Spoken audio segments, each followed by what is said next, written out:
这2天又是照常看书睡觉，只有今日早晨才带了人去城郊打猎。打猎？这个时候还去打猎？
青素，为何我会觉得这气息如此熟悉呢？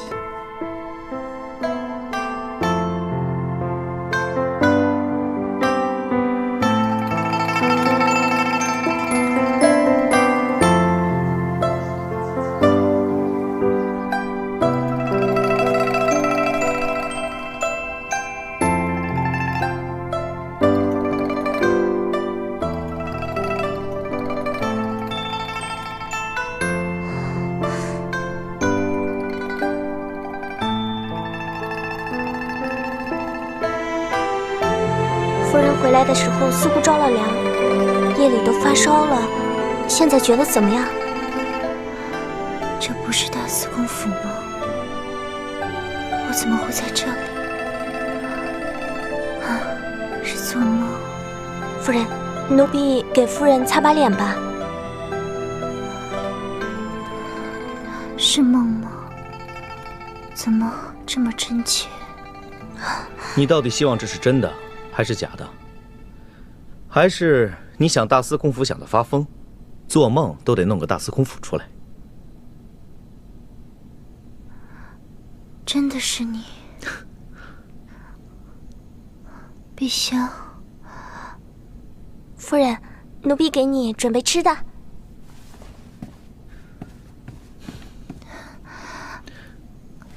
来，慢点。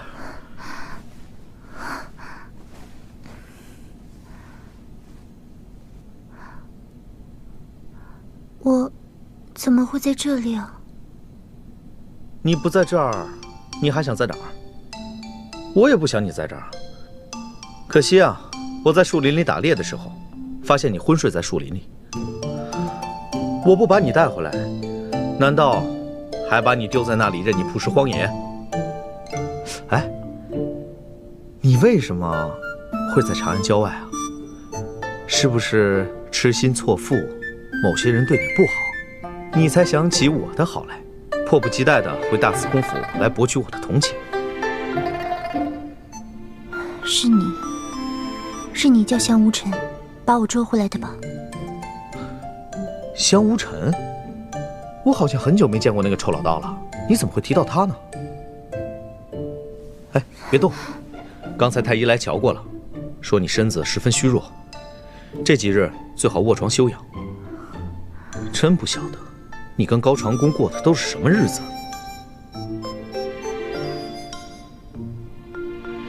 不劳大司空费心。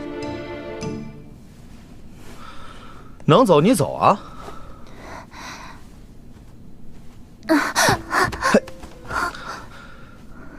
这种气息仿佛从我稍有知觉起，就包围着我冰冷的身体。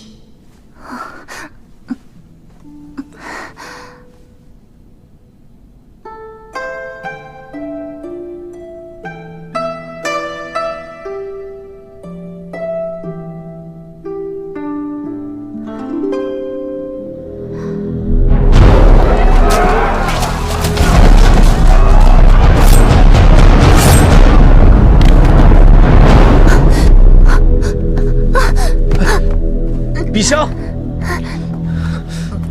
你放开我！哎呀，你脚扭到了。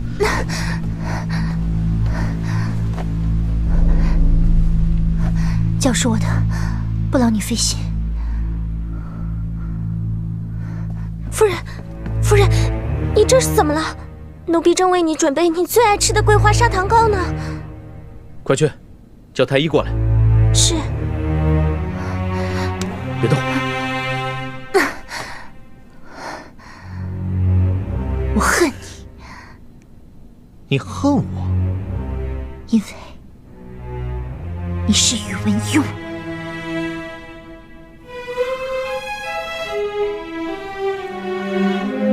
主上放心，看护夫人的太医属下已经安排好了。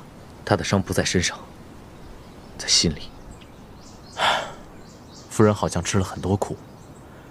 可是夫人这次能够平安归来，也是吉人自有天相，主上无需过于担心。只是，夫人这样回来了，大冢仔那边也该有个交代。哦，还有，听说大冢仔这段时间与突厥来往甚密。阿庸，阿庸，婉儿，是什么花开了，散发出的香风，把你吹到大司空府来了？婉儿听说青锁妹妹回来了，赶紧过府探望。妹妹可好？她说来就来，说走就走，如此潇洒的日子岂能不好？倒是我与婉儿久日不见，该当叙叙旧才好。婉儿自然是想与阿庸叙旧的，可你近来都很少去大冢仔府，我想见你一面都难得很。我听说，近日来大冢仔府的客人络绎不绝，我去了，不是叨扰了大冢仔做正事。倒是来了一些突厥人，我刚从大冢仔府出来的时候，还看见他们在花厅饮酒，说有什么大喜事，居然还说到社稷之福。主上，恕属下多嘴。主上不是接到皇上的圣旨，今日要进宫面圣吗？哦，对。婉儿，只怕我要先到宫里一趟，不如我们改日再叙。阿庸，改日，定当陪婉儿好好聊聊。我先走了。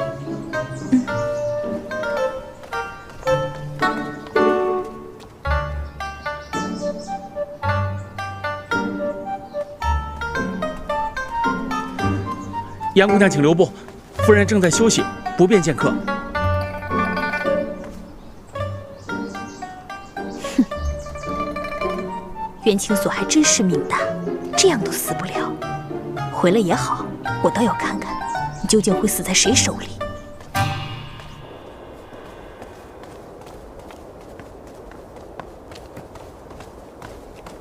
见过大司空。兄长在。主上正在与皇上商议国事，此事恐怕不妥。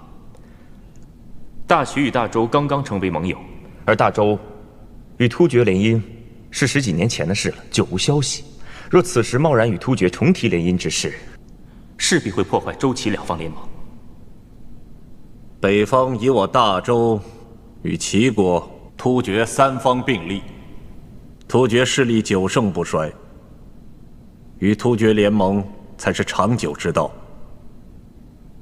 论语》有曰：“人无信而不立。”更何况国事乎？《易经》有云：“穷则变，变则通，通则久。”皇上，经邦治国的大道，当不拘泥于一时。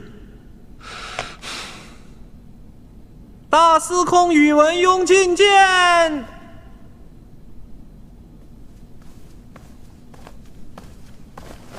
参见皇上，参见大冢仔。四弟免礼，谢皇上。四弟，气色不错，听闻你抱恙多日，并未上朝，如今身子可还安好？多谢兄长挂记，小弟已经康复。多日来听说大冢仔忧心国事，日夜操劳，小弟极为惭愧。俗话说，来得早不如来得巧，今天刚好有天大的喜事等着你啊！大冢仔，四弟病体方愈。皇上，此事需趁热打铁。四弟，你可记得文皇帝当年为你定下的婚约吗？小弟记得，可是当年小弟与突厥公主年纪尚小，后来又因连年战乱，局势不定，大周与突厥和亲一举，迟迟未能兑现。眼下就是个好时机。突厥使者来向寡人商议，突厥木干可汗阿史那旗金有意将其女阿史那公主与四弟联姻，以结双方永世之好。这可是可喜可贺呀！四弟，如此美事必将名垂青史。兄长，小弟刚刚成亲，娶进府的又是您的侄女，这也无妨。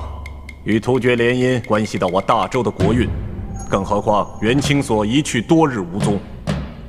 回禀兄长，青所已然安全回到大司空府。小弟此番进宫，便是向皇上回禀此事。青所回来了？是，青所已经回到大司空府，只是身子乏虚，要不然小弟便会带着青所来觐见皇上了。回来也好，别说是袁清所，就是寡人，为了大周朝的利益，也不得不将个人得失放置一旁。此事寡人来拿个主意吧。青所本为侧室，你迎娶突厥公主，她无权干涉。你好好准备，早日迎娶阿史那公主。兄长，青所失踪，情非得已，事实详情还需等青所清醒以后仔细查明。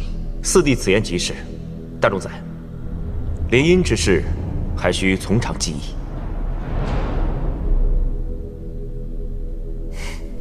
四弟真是长大了，有自己的主见了。身为大周皇族，怎可贪图寻常百姓那样夫妻之间凤凰齐飞、举案齐眉的日子？家国孰轻孰重？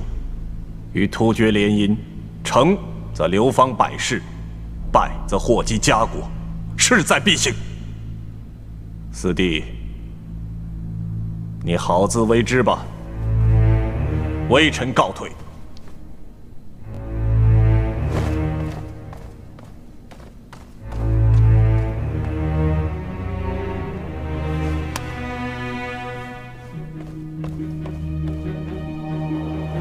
兄长，兄长，兄长可是生小弟的气了。四弟可是跟皇帝一样，年少时围在我的身边，兄长前兄长后的。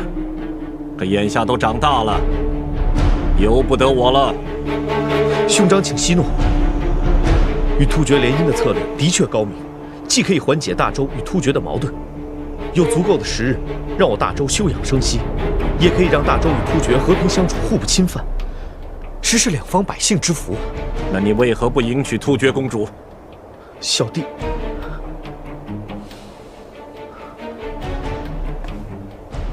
小弟平时只知软玉温香，附庸风雅，朝政大事从不过问，只怕与那突厥公主脾性不合，会坏了大事。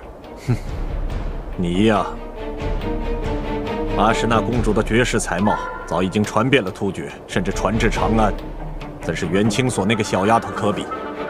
何况木干可汗阿史那旗金在泱泱皇族之中，独独看中了四弟你。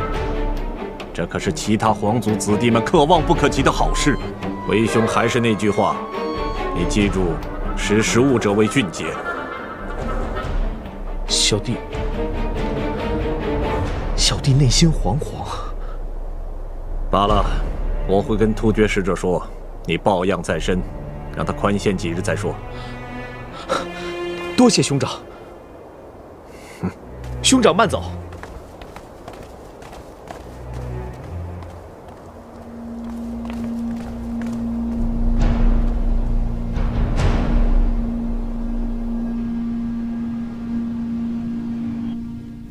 是属下的不是，属下已经得到了青锁姑娘回到大司空府的消息，可惜当时主上已经进入御书房和皇上议事，所以这个宇文邕到底是真傻还是假傻？竟然会为了元青锁拒绝迎娶突厥公主？想必是大司空对青锁姑娘真的动了真心。哼，年轻人的心，寡人真是越来越不懂了。属下不明白，主上不是要青锁姑娘留在大司空身边吗？为什么要联合突厥，要大司空迎娶突厥公主呢？如果大司空真的拒绝迎娶突厥公主，势必会挑起战争，那就会狼烟滚滚，战火连天了。看来这个大周朝实在是太平静了，一定要风波骤起，把他们推上风口浪尖，才能让他们自顾不暇，才不会坏了我的大计。夫人，您就吃点东西吧。太医说你身子虚得很，你要是再不吃，会撑不下去的。夫人，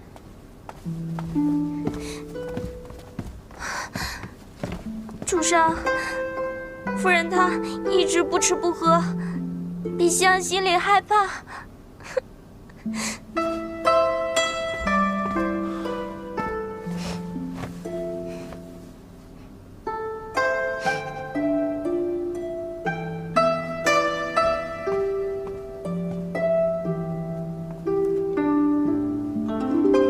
青锁，来，把这碗参汤喝了。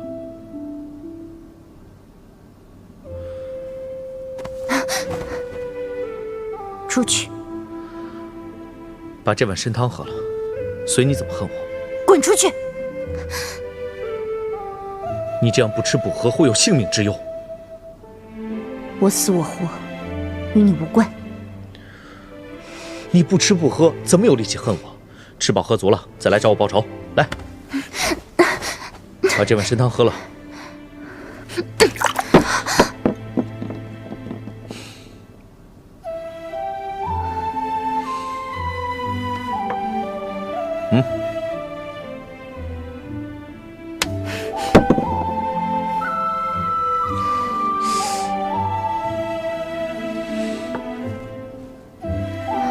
我大司空府就是人参多，你打一碗，我就让人再熬一碗，直到你肯喝为止。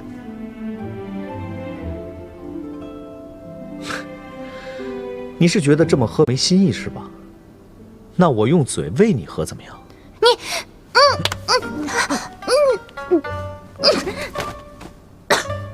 这才乖嘛。下去吧。是。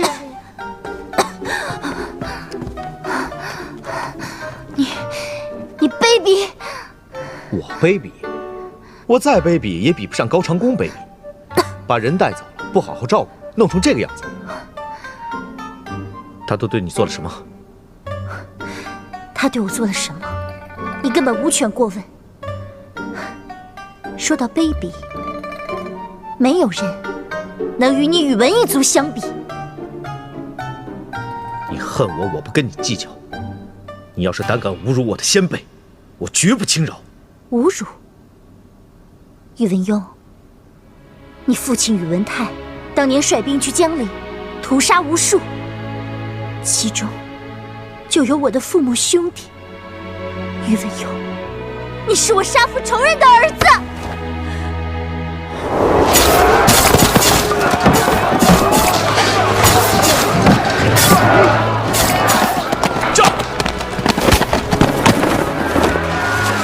谁把司空城带到这里的？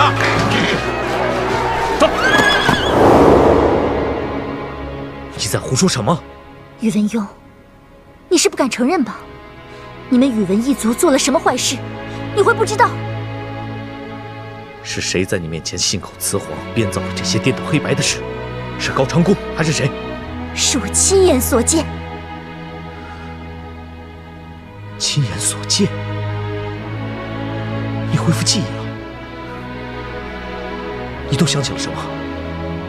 你终于承认了，只可惜我没有想起全部的记忆，否则我一定会告诉你，你父亲是如何的残暴不仁，你又是怎么的诡计多端。那不过是一场战争。战争，战争就是你宇文一族用来杀戮抢掠的借口。我没有看到什么人跟你父亲的官兵作战，反倒我只看到那些手无寸铁的老百姓，那些无辜的老百姓遭到你们的杀害，我的父母兄弟遭到你们的杀害，你们宇文一族的手上沾满了他们的鲜血。袁清所，你怕了？我说过，那只是一场战争。高长恭到底对你做了什么？为什么让你的眼里只剩下了恨？你的聪慧呢？你的机灵呢？他怎么对我，我都无怨无悔。反而是你，你这个绝情寡义的人，惺惺作态，假装对我好，可当我遇到危险的时候，你在哪儿？哦，对了，你心里只有镇魂珠，你只能在你的大司空府里足不出户。你这个伪君子！宇文邕，我看不起你。你可以轻视我，但是我宇文一族是不是欠你的命？自有公道。公道？这句话从大司空的嘴里说出来，还真是可笑。可笑？可笑的是你。你当初毅然决然的离开，就不该如此狼狈、遍体鳞伤的回来。袁清所，你大可对高长恭无怨无悔，可你的命是我的，这一切都由不得你。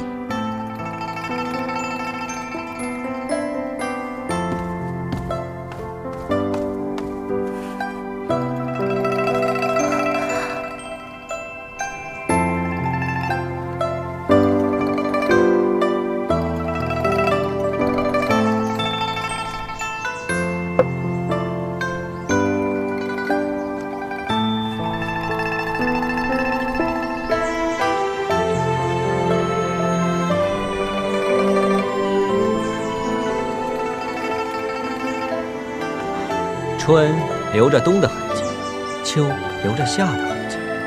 司空大人心中却都是袁清所，可袁清所心中心心念念的却是高长恭。你来了。唉，我虽然忙得很，却很难不时时记挂着司空大人，记挂着这大司空府里是否有情人终成眷属。早就是眷属，可并非是有情人。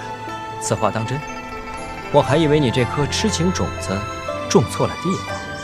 你知道我的心，也知道因何救他回来。怎么，我脸上有东西啊？东西倒是没有，面具却多了一个。依我看，你比高长恭还累。他不过是戴了个假面具，而你却戴了个真面具，真的摘都摘不下来了。哼，我是心疼你，表面上风花雪月、风流倜傥，可实际上，放眼这大周国最苦的那个，只怕就是你了。而且没有人知道你的苦心，没有人知道你为了这个国家所做的一切。为何不把这些事情跟袁清所说清楚呢？说清楚什么？说清楚你是他的恩人，不是他的仇人。你第一时间确定了他在小春城的消息，就开始计划去救他。第一顿，不惜一切，直冲小春城，吸引敌人的注意力；另外一队由南门袭击，假作偷袭，实为拖延之计；另外两队从这里沿途上去。主上，你们一早出发，我会便装跟上，随机应变，听我号令。是。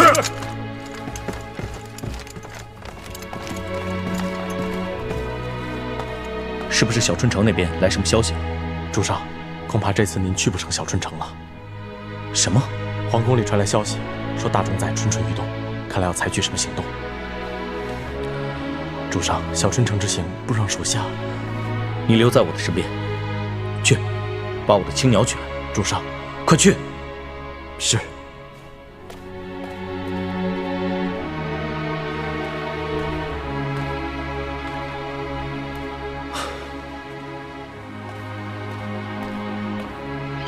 主上。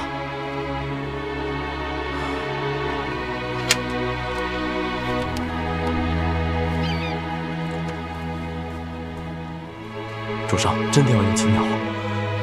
青鸟飞白，白鸟飞青，万不得已，一飞升空。为了青锁，我必须这么做。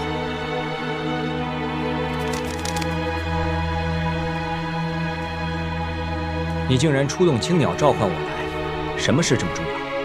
无尘，这是小春城的地图，一切都托付给你了。你我曾经约定过，除非有什么惊天动地的大事要事，或者情非得已，你我之间是不能私下见面的。这就是大事要事，情非得已。区区一个元青锁就值得你动用青鸟？它很重要。宇文邕，我是天罗地宫的朱雀卫护法，不是你的属下。我不会跟你一起用事。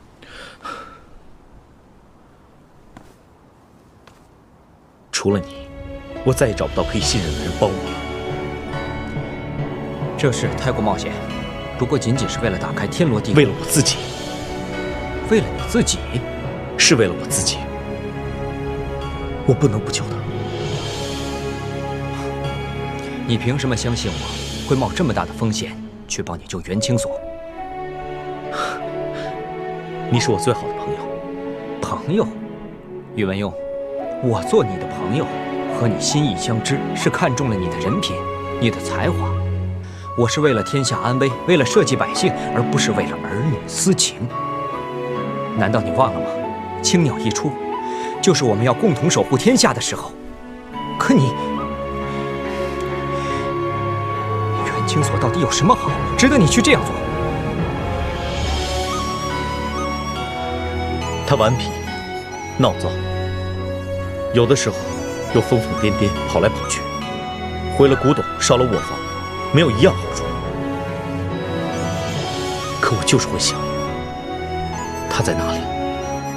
他过得好不好？只此一次，下不为例。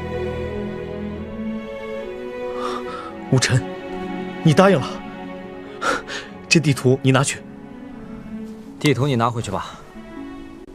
看来，你已经有主意了。我们天罗地宫的人都会留一手。小春城的破绽，不是你那些侍卫随便上山打探一下就能打探得来的。我告诉你，这次如果不是我出马，你就是去送死。你也不希望我死，是不是？哼，交了个你这样的朋友，到底是我的幸运呢，还是我的不幸？你放心吧，小春城的破绽与诸葛无雪的心思，我了如指掌。我一定帮你把元青锁带回来。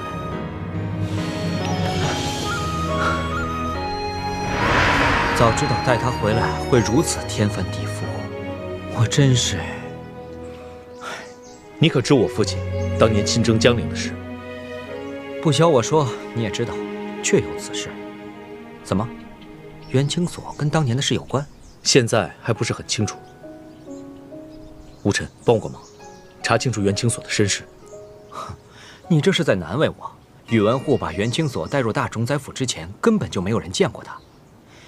只听说元青锁父母双亡，由大冢宰夫人抚养长大。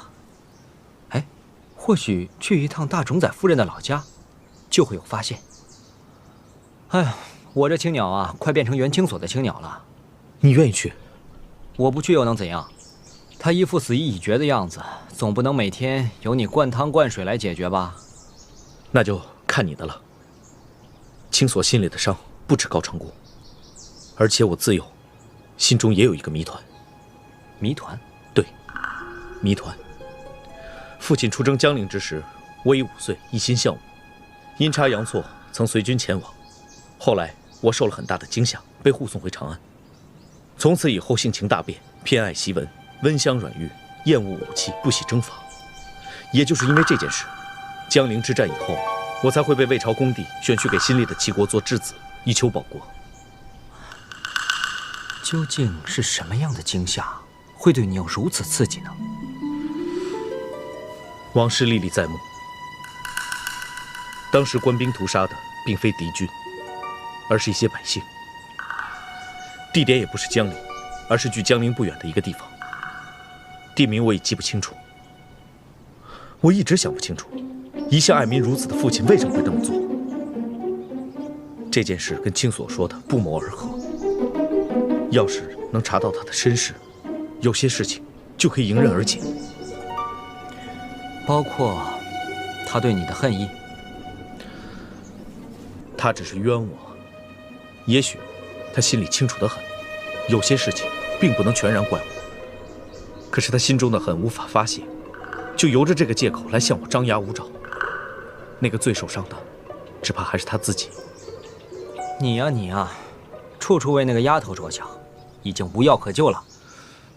笑话，这是为了我自己，为了洗清我宇文一族的清白。我问你件事情，你觉得我这几张脸，哪张最好看？好了，不用说了，我知道了，你一定最喜欢袁清所那张脸。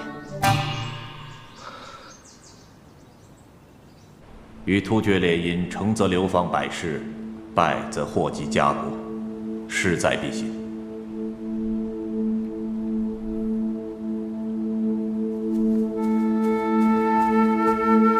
皇上，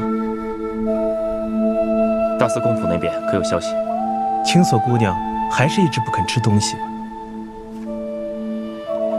哦，皇上，青锁姑娘是因为念念不忘当年文帝出征江陵的事情，所以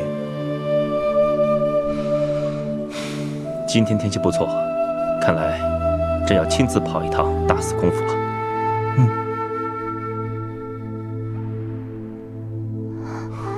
你醒了。皇上，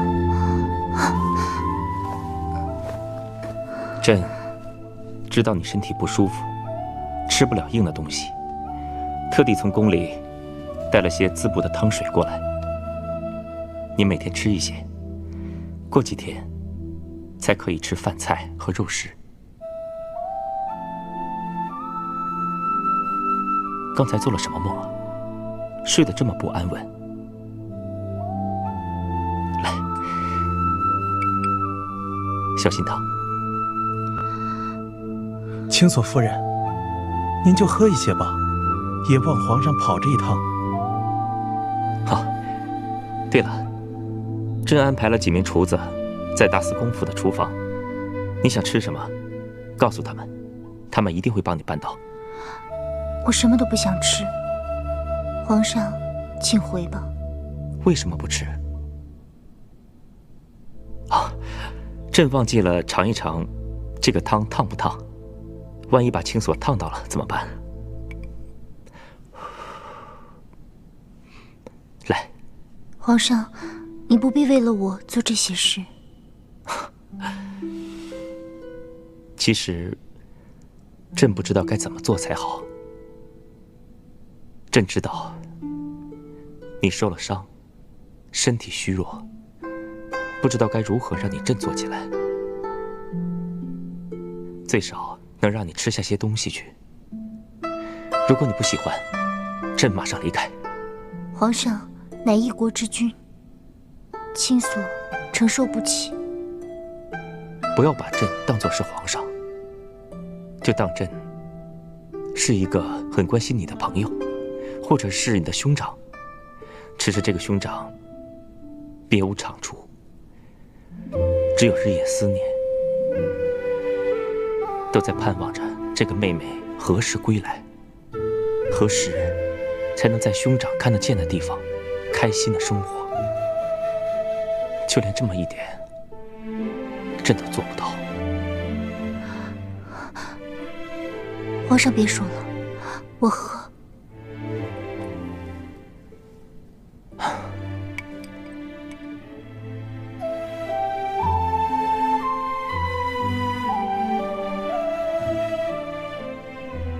朕不能常常来看你，但朕已经将这些汤水的方子告诉了四弟。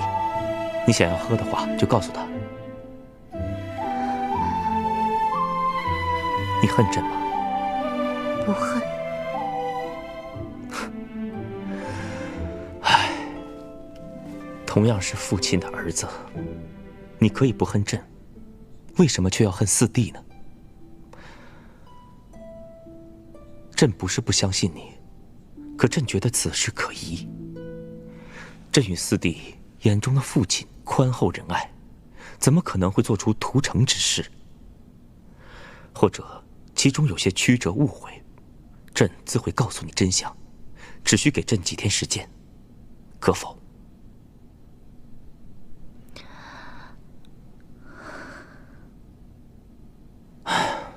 朕知道你此时很难回答，朕不求你能原谅，只求能查出真相，是非黑白，朕与四弟必定与你一起面对，如此可好？好。记住朕的话，人生在世，最大的目标就是活下去。如果连活都活不下去，那么真与假，爱与恨，又有什么分别？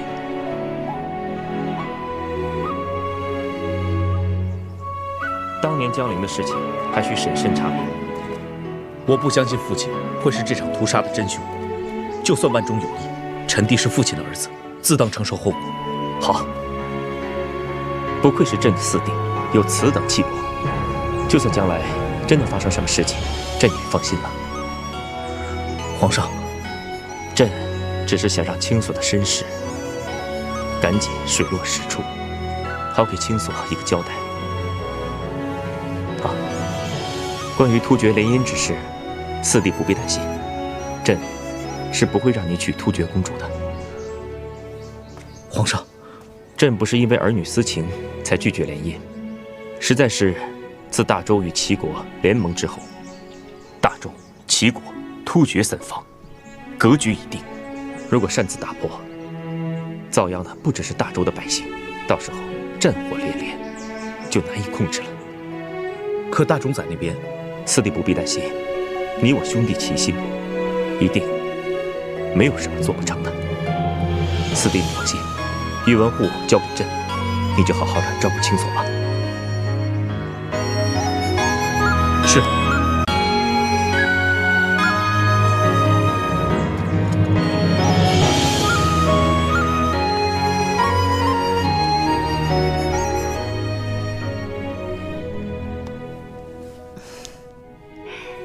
洛云，这些日子辛苦你了。洛云不辛苦，倒是长工衣不解带的照顾夫人。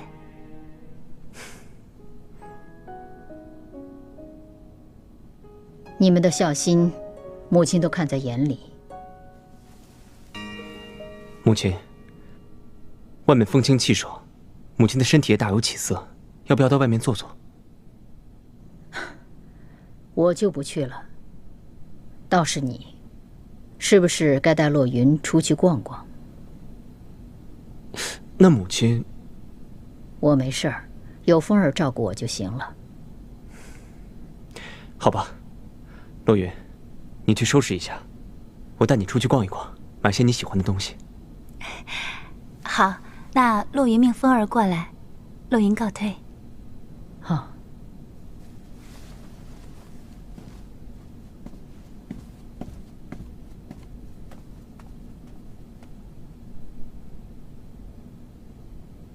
长工，这就对了。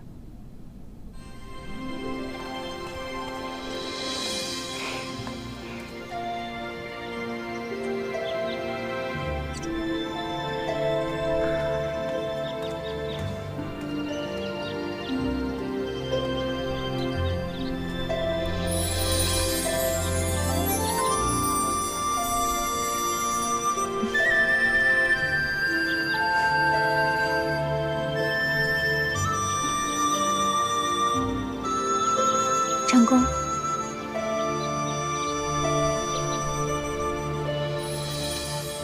哎，快看快看，殿下拉着云姑娘手了，羡慕死我了！好一个神仙见侣呀！看来郡王府马上要办喜事了。站住啊！站住！杏儿，你给我站住！杏儿啊！杏儿啊，这可是我替人家缝补的衣服，你要是拿去还了赌债，我怎么向人家交代呀？撒手！你快撒手！今天这钱要是还不上，你儿子我的命就没了！撒手！不能！住手！殿下，殿下，怎么回事？他不给我钱，我欠人家钱，我。可是赌债。是。家有高堂老母，还在外面赌博生事，还不快向你母亲谢罪？不，他养不起我，为什么还要生我？殿下明辨，小人已经30有1，可现在连媳妇儿都娶不起，都是因为这个老东西，整天不准我干这，不准我干那。要不是这老东西，恐怕我早就发财了。杏儿啊，我这是造了哪门子的孽呀！你还不知罪？殿下，小人无罪，有罪的是这老东西。